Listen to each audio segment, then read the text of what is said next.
बात रही Pakistan super league season 10 की इस्लामाबाद यूनाइटेड वर्सेस पेशावर ज़ल्मी। कल का जो मैच हुआ हाई स्कोरिंग मैच था, लेकिन वो हाई स्कोरिंग सिर्फ इस्लामाबाद की जानिब से 243 रन बनाए, लेकिन ऑन द अदर हैंड 141 पर ऑल टीम आउट होगी पेशावर ज़ल्मी की बाबर आजम के कप्तानी में। बाबर आजम की कप्तानी पर भी बहुत से सवाल उठ रहे हैं। सही साहब, कल हमने ये भी देखने में है कि जॉर्ज लिंडा ने 2 ओवर में 20 रन दिए, लेकिन उनसे कोटा पूरा नहीं करवाया गया। On the other hand 4 over में मोहम्मद अली ने 51 रन दे दिए विदाउट गेटिंग एनी विकेट, उन पर ज्यादा रिलाई किया गया। तो ये जरा स्टैट शेयर करें, देन फिर व्हाट्सएप का कमेंट लेते हैं।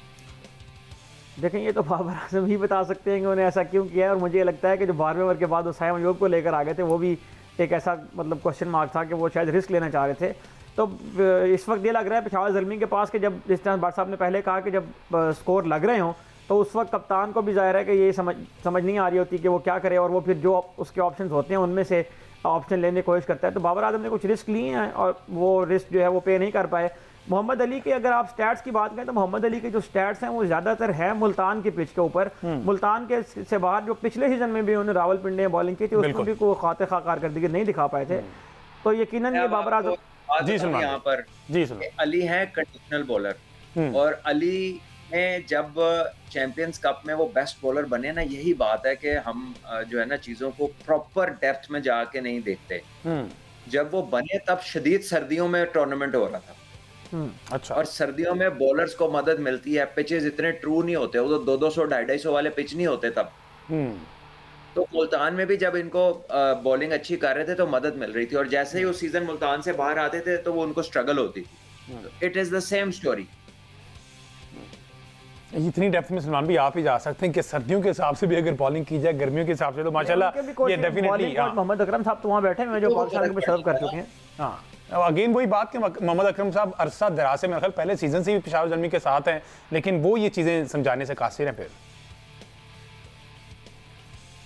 देखिए, पता नहीं है मुझे उनकी जो है क्या उनके जहन में था, क्यों उन्होंने लिया, लेकिन it's a clear reason.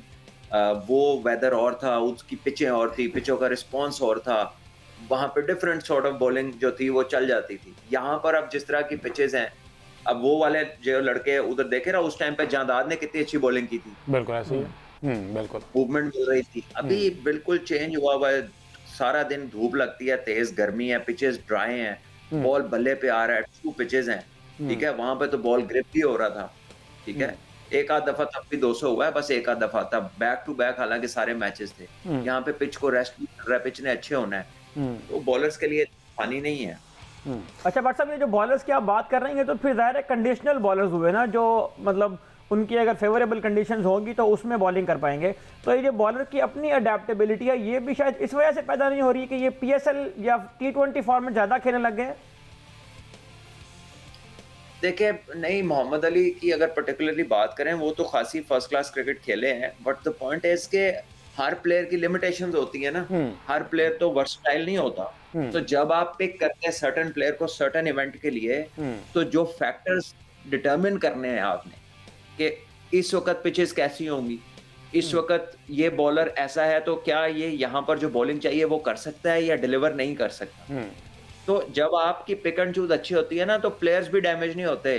Players को पता होता है कि वो कहाँ पर ऑपरेट करना है उन्होंने। लेकिन जब आप प्लेयर्स को, वो तो खेलना चाहता है, कोई भी प्लेयर हो, XYZ कोई भी, उसने तो खेलना है, लेकिन जब भी आप उसको किसी ऐसी जगह पे एक्सपोज करेंगे जहां पर it's not his piece of cake, तो फिर उसके लिए वो चैलेंज बनेगा। And not all players are able to deal with the challenge. अच्छा, जब सूरत हाल ना आपके अगेंस्ट हो ना, तो हर तरफ से ऐसी सूरत हाल बन रही है। अब पेशावर में TKC जिस पे ये बड़ा रिलाय करते हैं कि हार्ड हिटर हैं, प्रॉपर एक इनिंग बिल्ड करेंगे और अच्छा एग्जीक्यूट करेंगे। 2 मैच हुए, दोनों में नहीं चल पाए। कल भी 8 रन की इनिंग्स खेली है। उसके बाद जॉर्ज लिंडा की बात की जाए, वो 0 पे गए। ओवन पे बड़ी बात की जा रही थी, वो कल 10 रन बनाए आए हैं, एक छक्का एक चौका अच्छा लगाया है। उन्होंने बताया कि शायद ये मेरी जगह है, लेकिन अगेन वो उस तरह से फिर से फ्लॉप हुए। तो फिर ये सिलेक्शन पे बहुत सारे सवाल, जिस तरह से हमने पहले भी बात की ना कि पेशावर ज़ल्मी पूरा साल जो है इस पर काम नहीं करते, अचानक से आते हैं जब ये हो रही होती हैं ड्राफ्ट्स, उसमें आके फिर पिक एंड चूज का मरला उन पे आ जाता है और वो खासी मुश्किल पेश आता है। पेशावर ज़ल्मी तो मेरा ख्याल है कि एक छोटा मोटा प्रोग्राम शुरू किया भी था, प्लेयर डेवलपमेंट प्रोग्राम, लेकिन उस पर ज्यादा काम नहीं तो किया। कलंदर्स के बाद ये दूसरी फ्रेंचाइज से यूए ने शुरू की थी। बस अनफॉर्चुनेटली उनकी मतलब ओवन की भी अगर आप बात करें तो जिस तरह से भट्ट साहब ने कहा कि कंडीशन जो है मैटर करती है, मेरा ख्याल है कि इनके जो ज़्यादा रन हैं वो तेज ट्रैक्स के ऊपर है ऑस्ट्रेलिया में। तो ये भी कल जब वो खेलने आए तो उन्होंने इमाद वसीम को लगाया और इमाद वसीम को जो है वो नहीं पिक कर पाए मिच ओवन। तो T20 क्रिकेट में इतना बड़ा टारगेट जब सामने हो तो फिर प्लेयर को जो है वो रिस्क लेना होता है, और उस रिस्क लेने के अंदर जो है वो अपने विकेट गंवा बैठे हैं। तो अभी तक ये लग रहा है कि पेशावर ज़ल्मी जो है वो कोई ऐसा कॉम्बिनेशन बनाने में कामयाब नहीं हो रही है कि जिसको हम विनिंग कॉम्बिनेशन कह सकें। मोहम्मद हारिस ने कल आके गो के अच्छी बैटिंग की, लेकिन उनके साथ कोई और प्लेयर दूसरे एंड पे उस तरह से जो है वो नहीं खड़ा हुआ।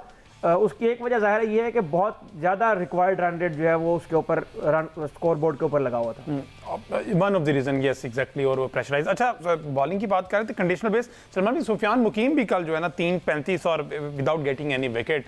तो सुफियान को आप कहाँ पे रेट कर रहे हैं इन कंडीशन में? देखिए, I think he is a very good bowler. वो मार पड़ जाती है T20 में जब 250 हो रहा है जिस पिच पे, तो उस पे किसी को भी मार पड़ सकती है। और साहिबजादा जिस तरह खेल रहा था, the kind of day he was having, वो बैकफुट पे पंच मार रहा, वो भी छक्का, वो टांग रख के मार रहा तब भी छक्का, पीछे हट के मार रहा तब भी छक्का चौका। तो वो तो हर पोजीशन से, ये मैं कह रहा हूँ ना कि ये रोज रोज खेलने वाली पारी नहीं है, शायद ये उनकी जिंदगी की भी सबसे बड़ी पारी होगी अभी तक की। ठीक है, वो बहुत आला खेले, आउटस्टैंडिंग खेले, और उन्होंने बहुत मेहनत की है। वो नजर आ रहा है, उनकी फिजिकल स्ट्रेंथ आपको बताती है कि उन्होंने अपने ऊपर बहुत मेहनत की है। ठीक है, वो जिस पोजीशन से उन्होंने छक्के मारे, पाकिस्तान के प्लेयर इन पोजीशन से छक्के नहीं मारते, और करेक्ट शॉटों में मारे, हर तरफ मारे। बल्कि 1-2 शॉट्स उन्होंने जो रिवर्स भी कल मारा, जो वो नॉर्मली नहीं मारते थे। तो अच्छी बात है कि एक एक्सपीरियंस प्लेयर है जिसने अपनी गेम में गेयर चेंज किया है, अपनी गेम को लिफ्ट किया उसने। तो आप देख लीजिए कि इसी तरह और भी जो एक्सपीरियंस प्लेयर्स हैं, उनको जब अपनी फॉर्म में वापस आना होता है तो फिर कुछ चीजें गेम में ऐड करनी पड़ती हैं, कुछ थोड़ा सा डिफरेंट साइड आपको अपनी दिखानी पड़ती है। सो आई गेस के उसकी जद में अगर सुफियान मुकीम आ गया है तो कोई बड़ी बात नहीं है। ठीक है, वो सारों को उसमें हुआ है, बट ही बॉल्ड वेल, उसने कोई इतनी बुरी बॉलिंग नहीं की। एमएससी साहब, ये साद मसूद का क्या बैकग्राउंड है और ये इनके क्या स्टैट्स कहते हैं? क्योंकि कल हमने देखा कि 3 ओवर्स कराए, 25 रन और एक आउट भी किया है इन्होंने। जी, मैं तो कल ये देखा था कि वो जब आए थे अपनी टीम के साथ, जब उतरे हैं स्टेडियम में एंटर होने के, तो वहाँ तस्वीर उनकी लगी हुई थी। तो उन्होंने उस तस्वीर को देख के लोगों को कहा कि जानते हैं आप इनको? अगर नहीं जानते तो आप कल जान जाएंगे। तो उन्होंने अच्छी बॉलिंग की है। साथ ने रावलपिंडी रीजन के हैं मेरा ख्याल है ये, तो डोमेस्टिक में परफॉर्म करके आए हैं। तो PSL का मेरा ख्याल है उनका कल डेब्यू था, पहला मैच था। तो अच्छी बॉलिंग की साथ मसूद ने भी, और हमें ज़रूरत है इस तरह के स्पिनर्स की। सिर्फ मुझे उनसे भी ये रिक्वेस्ट करनी है, बाकी प्लेयर्स की तरह के 2-4 मैच खेलने के बाद जब उनकी अच्छी परफॉर्मेंस आना शुरू हो जाए तो फिर फोकस नॉन क्रिकेटिंग एक्टिविटीज़ की बजाय क्रिकेट के ऊपर ही रखें। और ये बहुत से लोगों के लिए एक अच्छा मैसेज भी है, बहुत से लोगों के लिए जो अचानक से लाइमलाइट में आते हैं और फिर इस तरह की एक्टिविटीज, कमर्शियल एक्टिविटी तो है ना, तो इस तरह की जब कमर्शियल एक्टिविटीज होती है तो फिर ज़ाहिर है बहुत सारी नॉन क्रिकेटिंग एक्टिविटीज जो होती है उनमें प्लेयर जो है अपने आप को इन्वॉल्व कर लेते हैं, और जो असल काम करने का होता है उससे कहीं वो पीछे रह जाते हैं। तो ये प्रॉब्लम ज़ाहिर है कि इस वक्त पाकिस्तान के सर्किट में है। बहरहाल कल चूंकि ओवरऑल स्कोर ही 141 हुआ, तो डेफिनेटली बॉलर्स इस्लामाबाद के उन्होंने अच्छा परफॉर्म किया। अगर बात की जाए नसीम शाह की, तो कल उन्होंने 3 ओवर्स 14 रन दिए, एक खिलाड़ी को आउट किया है। बेन ड्रॉशर्स की बात की जाए 2.2, 23 रन है, 2 आउट हैं।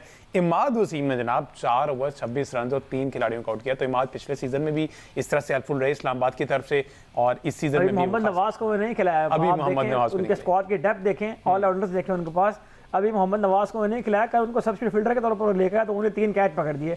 तो इस्लामाबाद यूनाइटेड लकीली हर प्लेयर जो है वो उनका अपना अपना जो उसका रोल है उसके मुताबिक वो परफॉर्म करता हुआ दिखाई दे रहा है। वो टीम जो है उनके जो रेसिपी बन रही है वो अपनी उसके अंदर जेलिन होते हुए दिखाई दे रहे हैं प्लेयर्स। दूसरी जानिब पेशावर ज़ल्मी जो है वो अभी तक कंफ्यूज लग रही है कि उनको समझ नहीं आ रही कि वो कौन से प्लेयर हैं जिनको उन्हें खिलाना है, और ख़ास तौर पर बॉलिंग में उन्हें समझ में आ रही है कि कौन से। अलजाई जोसेफ हैं वो परफॉर्म नहीं कर पा रहे हैं, मोहम्मद अली हैं वो परफॉर्म नहीं कर पा रहे हैं, अली रज़ा ने पहले मैच में अच्छी बॉलिंग की, दूसरे मैच में उनको रन लग गए। तो बहुत ज़्यादा वरीज हैं पेशावर ज़ल्मी के लिए। अच्छा, वरीज में व्हाट्सअप इनकी तरफ तो ये नहीं आता कि इनके बॉलर्स कंडीशनल बेस हैं, लाइक वो एक प्लेटफॉर्म पे अच्छा परफॉर्म करेंगे एक ग्राउंड में और दूसरे ग्राउंड में उनके लिए मुश्किल होगी, जैसे हमने मोहम्मद अली की बात की।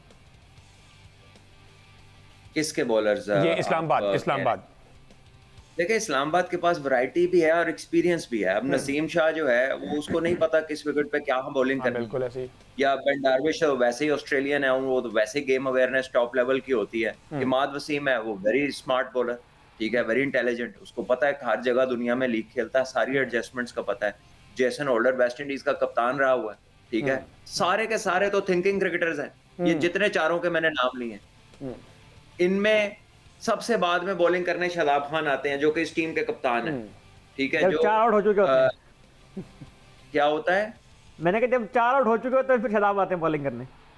वो अपने आप को डिले करते रहते हैं। ठीक है, उनको अपनी बॉलिंग को कोई शायद वो इतना ज़्यादा कॉन्फिडेंट नहीं होते उसके बारे में, तो ही बॉल्स लेटर ऑन, ठीक है, वो अपनी जगह मुनासिब देख के फिर वो ऑपरेट करते हैं। बहरहाल ठीक है, शायद इस तरह ही उनको कॉन्फिडेंस आ रहा है। सो इतने अपफ्रंट, इतना एक्सपीरियंस है इनके पास, तो मेरा ख्याल है कि इनको तो कोई अच्छी बैटिंग सामने से होगी तो मसला होगा। आप you have to play well to get to the Islamabad team. उन तक पहुँचने के लिए आपको अच्छा खेलना पड़ेगा अगर आप उन्हें हराना चाहते हैं, वरना ऑर्डिनरी क्रिकेट से ये टीम नहीं हारेगी। You have to play exceptional cricket.